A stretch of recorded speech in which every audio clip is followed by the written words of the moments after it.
Hi everybody. Okay, I'm not quite monetized yet, and I might let some curse words go. So, if you're watching this, I'm gonna warn you it's for 18 and up, because I think if you're 18, you can handle some curse words. But the reason why I put the name in OMG is because that's how I feel. Just for sequential purposes, this is day 4. But it's gonna seem a bit disjointed, but I have a reason for that. Okay, so first of all, they have to have testimony, right? Okay, so the witness on the stand for most of today was Katie McLaughlin. The same McLaughlin as yesterday. Apparently, it takes them 2 days to have a witness on the stand. I don't understand why, but that's how it goes. Um, I always try to name the defense or the state's uh, process or evidence gathering thing. Okay, this is the I don't know defense. Okay, I'll explain. Yesterday, when she was on the stand, she seemed pretty much like she might be telling the truth. You know, and I give her the benefit of the doubt because I give everybody the benefit of the doubt a little bit because it is hard testifying in court and you might be slightly nervous. Although when the paper's shaking so hard, you know, I tend to think that there might be another reason for the shaking of the paper. But as far as her testimony, as of yesterday, it was fine. Okay. Like, I had no open reservations about her testimony until today. Okay. Then we get into the I don't know defense. And let me just explain what I'm saying is pretty self explanatory, but there's more to it than just that. Okay. So they have pictures for evidence. And I'm going to do a little test here. I'm going to ask you questions, and maybe you can put your answers down in the comment section. Okay, for all those people in my audience that are out of high school, is there a picture that you have that, although however long it's been taken, however long ago it was, you could tell me exactly what happened there, exactly who was in it and who wasn't in it, or something like that, and give me pretty much all the details? I would say that 90% of you, or at least 75% and up, could give me vital details about said photo. Okay, I bring that up because one of the things in evidence was a photo of Katie McLaughlin and a friend, Caitlin something or other. Okay, the problem with that is Caitlin Albert or something like that. Okay, so the problem with that is that these people were supposedly friends all through school, grew up together, went to high school together, and she refers to her as an acquaintance. Okay, but yet, here's the photo.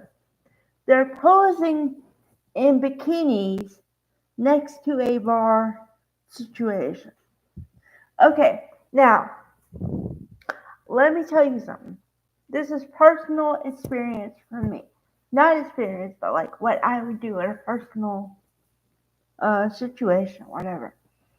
If I'm posing with you, if I'm in a bikini and I'm posing with you, you better believe that you're closer to me than just an acquaintance.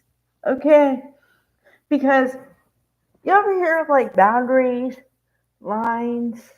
There are certain lines that I don't cross that I consider people just acquaintances. I just don't. So everything she said about the photo, and then she started getting into the I don't know. I don't believe for a second. I say that's 100% BS. 100%. So, goes the question, why would you lie? Why? What what's your motivation? Are you trying to help somebody? You trying to cover something up? Or do you know something and someone else told you to do that? Okay, what? Why? I say, if I'm going to go back to all the people who have testified, I'd say somebody's trying to CYA in a major way. Major. Because if you go back to the testimony, there have been several witnesses who, at a certain point, it's like they have selective amnesia. Everything they ask is, I don't know. I don't know, or I don't recall. In the morning, clear as a bell. After lunch, in the afternoon, it's, I don't know. I don't recall. I don't remember that. Every last one of them. Okay, now, besides that, the other side of it, another piece of it, is okay, well, I should have said this before, but the crime is Karen Reed unalived her boyfriend by hitting him with a car and leaving him for unaliving in the snow. Okay? Number one, which I've already talked about this point, but it's going to go into another point, so it's going to make sense. Okay? She supposedly hit him at 45 miles an hour.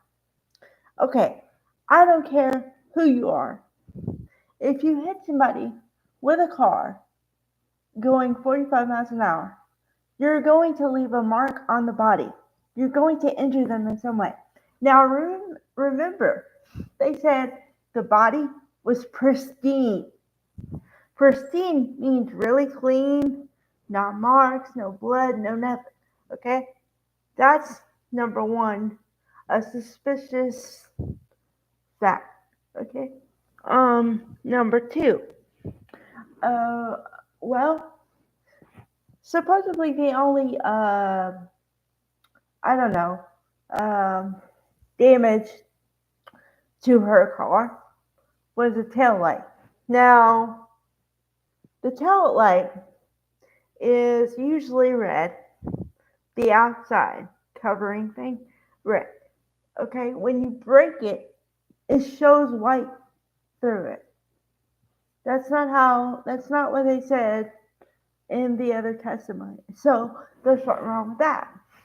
Okay, third, and connected to the tail light, now you have people saying there are 45 pieces of tail light just strewn about. If there are 45 pieces of tail light, don't you think somebody would have noticed something?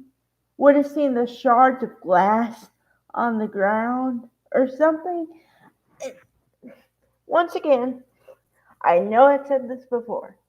The evidence and the whatever is not adding up.